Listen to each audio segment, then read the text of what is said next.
За өнөөдрийн бичлэг дээр 5 секундын 4 номын гол санааг товчлон ярих болно. 5 секунд 4 номын гол санаа бол ерөөсөө маш энгийн. Та үйлдэлийнхаа өмнө олон бодолгүйгээр, эргэлзэлгүйгээр 5 4 3 2 1 гэж тоолол 5-ыг хойноос нь ухраагаад 1 хүртэл тоолоод 1 гэж хэлэх акшндаа зэрэгэл та үйлдэл хийгээрэй гэдэг нь энэ номын гол санаагаа өөр юм байхгүй ингээл үзье. Маш энгийн.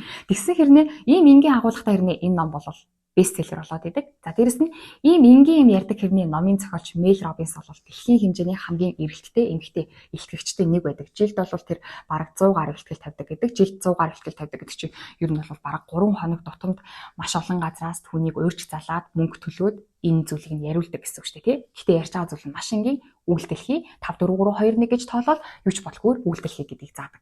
Тэгсэн хэрнээ энэ номон зарагтаал идэг. Одоо Мэл Робинс бол дэлхийн хэмжээний хамгийн эрэлттэй илтгэгч болоод идэг. Сонирхолтой гац. Тэгээд би ч гэсэн энэ номыг уншиж үзэхээс өмнө яагаад ийм энгийн юм ярьдаг хэрнээ ном нь ингээл бүр бестселлер болоод өөрөө ч гэсэн одоо дэлхийн хамгийн эрэлттэй эмэгтэй илтгэгчдийн нэг болоод идэм болоо гэж гайхдаг байлаа. Гэхдээ номыг нь уншаад үзсэн чинь хүнийг яг үйлдэл төгтөлдөг ном байлаа. Тийм ч учраас номыг нь та уншаад үзэх юм бол одоо сошиал дээр энэ хүний илтгэлийг сонсоод энэ хүний номыг уншснаасаа болоод миний амьдрал өөрчлөгдөх эхлэн тавигдлаа гэсэн постууд бол мянгаараа байд юм билээ. Гэхдээ сонирхолтой нь та үйлдэл хий 5 4 3 2 1 гэж тоолоод үйлдэл хий гэдэг ийм энгийн мессежийг өгөөд ах чинь ягаад энэ хүний номыг уншаад энэ хүний илтгэлийг тийм энгийн юм сонссноо гинтл хүмүүс үйлдэл хийдэг болоод байгаа юм би. Урд нь энэ хүний номыг уншихаас өмнө ч гэсэн бид нэр үйлдэл хийх ёстой гэдгийг мэдтгэл байсан. Гэтэ ягаад энэ хүний номыг уншсанараа гинт үйлдэл хийдэг болчлоо гэдэг нь сонирхолтой шүү дээ, тий. Гэтэ уншаад үзсэн чинь энэ ном дээр бол бид нэр үйлдэл хийхээс өөр аргагүй гэдгийг маш энгийнээр маш ойлгомжтойгоор тайлбарлаж өгд юм байлээ.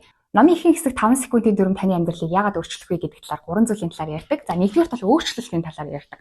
Бид нар бүгдээрээ өөрчлөгдлийг хүсдэг шүү дээ, тий. Амьдралаа илүү сайжруулахыг хүсэж байна. Хувь хүнийхээ хувьд би илүү их гоё төлөвшмөр, илүү их гоё хөгжмөр, гоё өстэй болмоор, гоё арьстай болмоор гişмчлэнгээр гоё болмоор, сайхан болмоор гэдэг чинь одоо байгаагаасаа би өөр болмоор гэсэн өөрчлөлтийг хүсэж байгаа шүү дээ, тий. Тэгээ номын зохиолч маань хэрвээ та өөрчлөгдөхийг хүсэх юм бол өөр үйлдэл хийх ёстой. Жишээ нь та гоё биетэй болохыг хүсэж байвал та буудангаасаа босоод дасгал хийснээрээ л гоё болно. Өөр үйлдэл хийснээрээ л гоё болно. Тэрнээс биш гоё биетэй болохын тулд яах ёстой вэ гэдгийг судалж уншлаа гэд сонслоо гэд та хийж гоё биетэй болохгүй. Тэгээ номын зохиолч маань нэгдүгээр та өөрчлөгдөхийг хүсэж байвал өөр үйлдэл хийх ёстой. Өөр үйлдэл хийхгүйгээр та хийж өөрчлөгдөх боломжгүй гэдгийг хэлж өгдөг.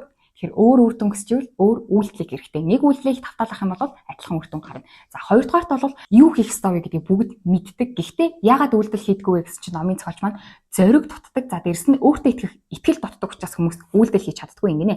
За нэгт зориг гэдэг нь тэгвэл юу юм бэ? Хүн болгоны зоригийн талаар бодох бодол өөртөө тий. Номын зохиолч маань болохоор зориг гэдгийг тодорхойлохдоо эрт зориг гэдэг нь хэцүү, амар, эсвэл тодорхой бус зүйлсийг хийх чадамж юм а гэж тодорхойлсон байлээ. Өмнө нь огт хийж үзэж байгаагүй зүйлсүүдээ хийх нь л биднэрт хэцүү, тодорхой бус амар байдаг шүү дээ, тий. Тодорхой бус хэцүү байгаа шалтгаан нь би одоо олон хүний өмнө ихтгэл тавьж үзээгүй байлаа. Тэгвэл олон хүний өмнө ихтгэл тавихад энэ хүмүүс намайг голох үү дээ, шүүмжлэх үү дээ, доогуулах үү дээ гэд энэ хүмүүсийн хариу үйлдэл нь надад тодорхой бус байгаа учраас л амар байгаа шүү дээ, тий. За дээрэс нь хэцүү гэж юм. Хэцүү гэдэг чинь хүн гэдэг амтан угаасаа зуршлын амтан дасаж сурсан зүйлсээ хийх нь илүү амар байдаг. Нэг үйлдэлээ хийгээл ах нь амар байдаг. Тийм учраас урд нь огт хийж үзэж байгаагүй зүйлээ хийх нь угаасаа хэцүү байж тээ. Тийм учраас номын зохиолч маань бид нэр үйлдэл хийж чаддгүй өөр үйлдэл хийдгүн шалтгаан бол одоо эр зориг байх байгаа. Эр зориг гэдэг нь өөрөө хэцүү, амар, тодорхой бус зүйлсийг хийх чадамж юм а. Тийм учраас бид нэр угаасаа өөр үйлдэл хийж ижил үр дүн нь өөрчлөгдөж бидний ирээдүй өөрчлөгдөнө. Үйлдэл хийхгүй бол өөрчлөгдөхгүй. Тэгэхээр үйлдэл хийхэд угаасаа эр зориг гэдэг зүйл хэрэгтэй байд юм а. Тийм учраас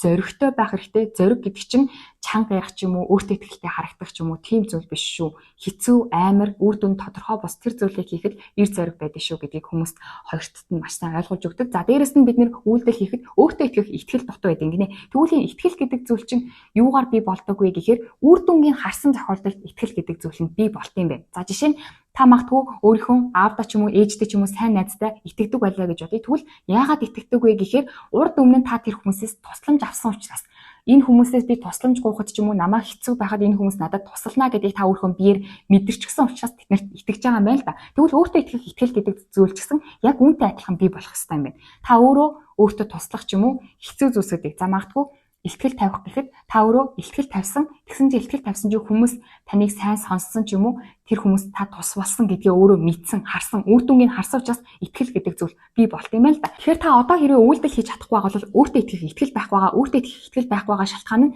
тэр зүйлийг та урд нь хийгээд сайн болсон гэсэн баталгаа нотлохоо байхгүй учраас итгэхгүй байгаа мэн л да. Тийм учраас номын зохиолч маань өөртөө итгэх итгэлийг бий болгохын тулд бид нар үйлдэл хийж өөртөө итгэх итгэлийг бий болгох юм аа. Сайн ч вэ, муу ч вэ зоригтойгоор үйлдэл хийсний үндсэн дээр энийг чинь би гайгүй хийчихдээ юм байна штэ гэж өөрөө мэдэрсний хүчин дээр өөртөө итгэх итгэл бий болдог. Тэгэхээр хэрвээ танд одоо өөртөө итгэх итгэл дутагдаж байгаа бол та тэр зүйлийг хийж үзег учраас л өөртөө итгэхгүй байгаа. Тийм учраас зоригтойгоор 5 4 3 2 1 гэж тоолоод тэр зүйлийг хийгээрэй. Хийсний чинь дараа өөртөө итгэх итгэл чинь бий болт шүү гэдгийг бас хүмүүс маш сайн ойлгож өгдөг. Ягаад тэгэхээр бид нар одоо хийж чадахгүй байгаа шалтгаан нь энийг хийсний дараа ямар үр дүн гарах юм бэ гэдгийг мэдэхгүй байгаа. Зориг байхгүй шүү дээ, тий. Тэгэхээр тэгэл номын зохиолч маань зориг гэдэг чинь өөрөө тэр үр дүнгийн яаж гарахыг нь мэдэхгүй байсан ч гэсэн хийн гэдэг чинь зориг штэ гэдгийг хүмүүст ойлгуулчихж байгаа учраас хүмүүс хэцүү байсан ч гэсэн үр дүнгийн мэдгүй байсан ч гэсэн би зоригтойгоор хийх хэрэгтэй байна гэдгийг ойлгочдөг. За дээрэс нь хүмүүс маань үйлдэл хийхээс цааргалдаг шалтгаан нь би өөртөө итгэхгүй байна. Би өөрөө сайн хийж чадна гэдгийг мэдэхгүй байна гэж тэгдэг. Тэгтэл номын зохиолч маань өөртөө итгэхийг идэлж угаасаа хийсний дараа би болт юм аа. Тэгэхээр та хийхгүй бол хизээч өөртөө итгэлтэй болохгүй. Тийм учраас хийх ёстой гэдгийг бас ойлгуулж өгдөг учраас хүмүүсийг үйлдэл маш сайн хөтэлт юм байна. За гуравт нь номын зохиолч маань үйлдэл хийхин тулд өөрийгөө хүчил гэдгийг маш их хэлдэг. Номон дээр нь баг өөрийгөө хүчил зоригтой бай гэдэг энэ хоёр үг баг номон дээр нь хамгийн их гардаг баха. Баг 5 мөр явал өөрийгөө хүчил эр зоригтой бай гэж тэгдэг. Тэгвэл энэ өөрийгөө хүчлэн гэдэг нь болохоор хүмүүс ихэвчлэн ингээд үйлдэл хийдгүү шалтгаан нь надад урам зориг төрөхгүй байна. Надад мотивац алгаа. Сэтгэл хөдлөл хиймээр тийм гоё мэдрэмж төрөхгүй байна. Надад тийм гоё ирчүүч алгаа гэх мэтчлэн тийм үгийг маш их хэлдэм байл да. Тэгтэл номын зохиолч болохоор өөрийгөө хүчлээд үйлдэл хий. Бид нар байтгаа тэр бүр олимпийн тамирчид хүртэл өөрсдийгөө хүчлээд дасгал хийдэг. Уул нь бидний боддогоор бол одоо олимпийн тамирчдыг харах юм бол тий одоо усан сэлтийн тамирчин байлаа гэхэд усан сэлэх дуртай учраас усан сэлтийн тамирчин болсон байгаа. Тэгээд одоо бэлтгэлээ хийж ингээд чи өөрийнхөө дуртай зүйлийг хийж байгаа учраас л эдгээр ингэж амжилттай явна байд гэж боддог байтал номын зохиолч болохоор тэр спортын өндөр олимпийн тамирчид хүртэл өөрсдийгөө хүчлээд дасгалаа хийд юм а. Хийх дасгал хийх ирч хүчтэй болоод дасгал хиймээр санагдсандаа хийдгүү хийх ёстой учраас хийд юм а. Тийм учраас та байтгаа тэр хүмүүс ч гэсэн тэгж хийдэг учраас та ч гэсэн тэр хүмүүстэй адилхан үр дүн гаргахыг хүсвэл өөрийгөө хүчлэх хэрэгтэй. Яг бол бидний тарих бол угаасаа л одоо хийдэг зүйлсүүдээ хийгээл байхыг хүсдэг. Тарих бол аюулгүй зүйлийг хүсдэг. Эрсдлийг хүсдэггүй. Бас амар тайван байхыг хүсдэг. Энэ тарих маань уул нь бид нэр ингээд гоё өөрийгөө хөгжүүлээл илүү сайхан амьдралыг хүсэж байгаа шүү дээ. Тэгтэл тарих маань болохоор аюулгүй амар амгалан нэг зүйлтэй л байхыг хүсэж идэг. Тийм учраас урам зориг гэдэг зүйлийг хүлээлгүйгээр өөрийгөө хүчлээд хий. Ягаад гэвэл өөрийгөө хүчлээд 5 4 3 2 1 гэж гээл 5 секундын дотор үйлдэл хийж ирэхгүй л бол таны тарих чинь за энийг хийглээ гэд нэмэртэй юу? Энийг хийсэн чинь хүмүүс чамайг шоолол яана гэх мэтчлэнгээр таны тарих чинь таны хөлнөөс чинь таныг чангаагаад урагшаа явуулахгүй. Тийм учраас тарих чинь таныг хориглохоос өмнө 5 4 3 2 1 гэл үйлдэлээ хийгээрэй. Яагаад гэвэл таны тархинд чинь таныг ад жаргалтай байлгах ч юм уу, таныг одоо гоё илүү гоё биетэй болгох, таныг илүү гоё өстэй болгох нь таны тархины зорилго ш. Таны тархины зорилго бол ерөөсөө таныг аюулгүй байлгах, амьд байлгах нь тархины зорилго учраас тарих чинь таныг элдв өрсөлдөл хийхийг хүлээн зөвшөөрөхгүй. Элдв өрсөлдөл хийхээс таныг үргэлж хоошоо татах боллоо. Гэтэл эрсдэл хийх бол угаасаа ямар нэгэн өөр үр дүн гарахгүй шүү дээ. Хийдэг зүйлсүүдээ хийгээл ах юм бол нэг алхах үр дүн гарна. Тэгэхээр үр дүн нь ямар байх нь тодорхой бос эрсдэл хийж ижил өөр үр дүн гарна шүү дээ. Тийм учраас өөр зүйл хийх ёстой байтал тарих чинь таныг хийхийг хэрэггүй гэж хойноос чинь чангаах юм бол зөвөр өөрийгөө хүчлээд үйлдэл хийгээрэй гэж хэлдэг. Тэгээд тавчхандаа 5 секундын дүүрэн дээр хүмүүс үйлдэл хийж чадахгүй байгаа шалтгааныг ингээд энгийнээр ойлгуулад өгчдөг учраас хүмүүс үйлдэл хийгээд үйлдэл хийн гэдэг чинь өөрөө үр дүн гарна гэсэн үг шүү дээ. Тэгээд үр дүн гаргаад 5 секундын дүрмээс л миний амьдрал өөрчлөгдлөө гэж өчтдөг хүмүүс маш их байд юм байна. За тэгвэл энэ 5 секундын дүрмийг яг амьдрал дээр яг яаж хэрэгжүүлэх вэ тухай ярилцъя. За нэгт бол 5 секундын дүрмийг та хэрэгжүүлэхийн тулд эхлээд зүүн совиндоо итгэж сурах хэрэгтэй гэсэн мэлээ. Зүүн совин гэдэг чинь бол одоо бидний логик тарихнаас өөр зүйл шүү дээ. Тий одоо даалт ухамсарч гэж ярьдаг зүүн совин. Тэгэд энэ зүүн совин гэдэг бол ерөөсөө үргэлж таны төлөө байж идэг танд хэрэгтэй зүйлсүүдийг чинь хэлж өгч идэв байна. За жишээ нь одоо та эрүүл мэндэд анхаарах хэрэгтэй хүн байвал гинт зүүн совин чинь дотроос чинь одоо та нэг буруу гой мэдчихлээ гэж бодоход тий зүүн совин чинь дотроос чинь гой мэдчих болохгүй шүү дээ. Эрүүл хооллох хэрэгтэй шүү дээ ч гэдэг юм. Эсвэл дасгал хийх хэрэгтэй шүү дээ.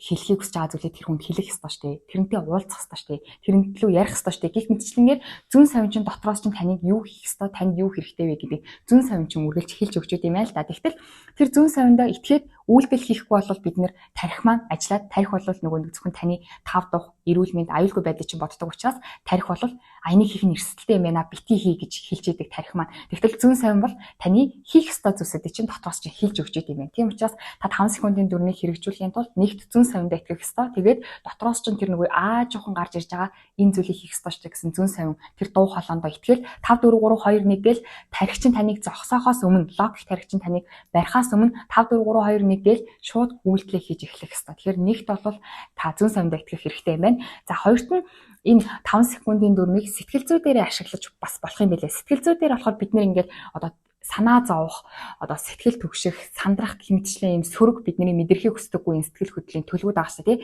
Эднэрийг бол номын зохиолч бол зүгээр зуршил гэж хэлээ. Та санаа зовоод ин гэдэг чинь санаа зовох юм болоод байгаа юм биш, та санаа зовдог зуршилтай хүн юм байна. Та түгшээд ин гэдэг чинь түгших юм болоод байгаа биш, зүгээр түгшдэг зуршилтай юм байна. Тэгээд би бол тэр зуршил маань надад сайн уу үгүй юу гэдгээс үл хамааран бидний махан бие бол ямар зуршилтай вэ? Тэр зуршлаа давтаад ахын бие амар байдаг. Нэг л хийдэг зүйлсүүдээ нэг л мэдэрдэг мэдрэмжээ мэдрэх нь бидний биед хэвийн зүйл гэдэг. Хэвийн. Тэр нь сөрөг мэдрэмж байсан ч гэсэн тэрийгэ байнга л мэдэрдэг бол бие маань тэрийг л мэдрэхийг хүснэ. Тэр нь хэвийн яг өөрийнх нь төлөв учраас.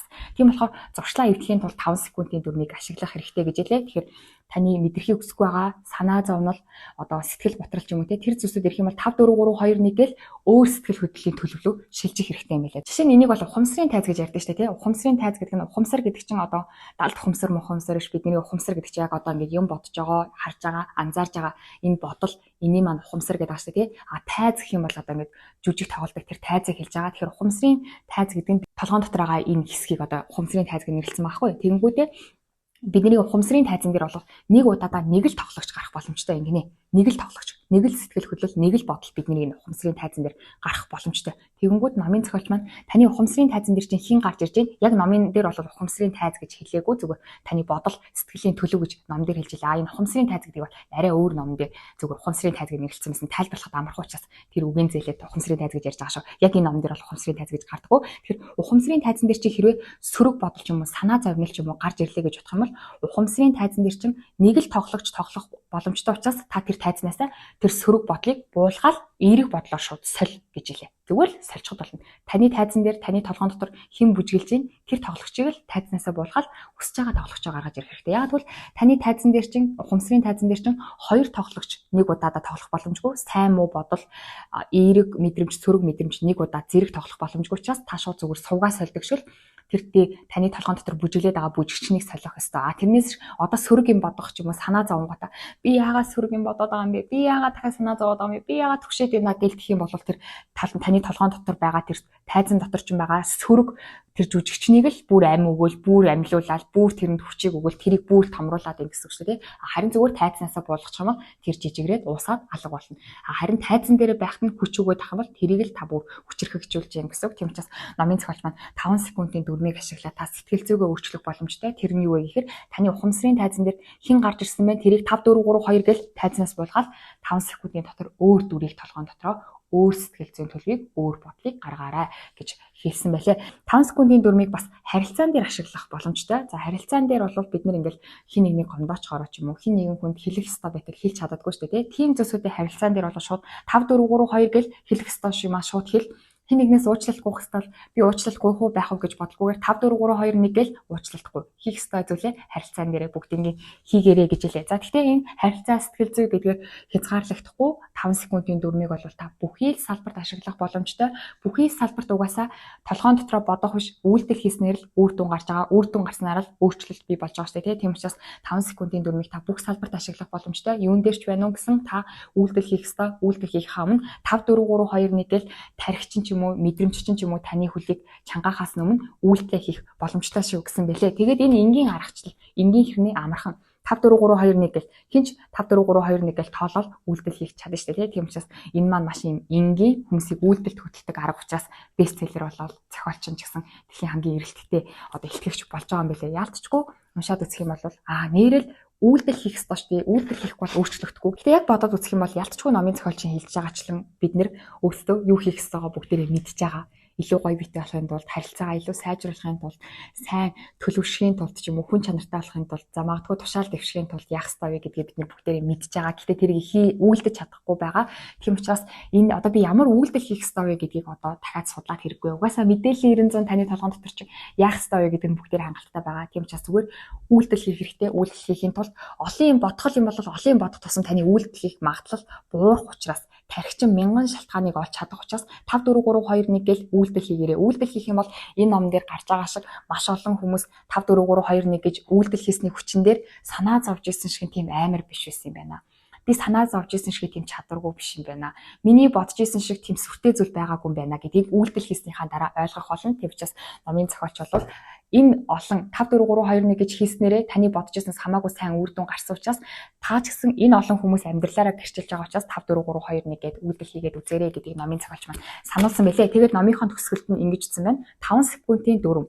Зорилгоо хэрэгжүүлэх зүүн совин татсан даруйд та 5 4 3 2 1 хэмээн хөдөлж эхлэх ёстой ба эс бөгөөс тархитан таны хөлийг тушах болно.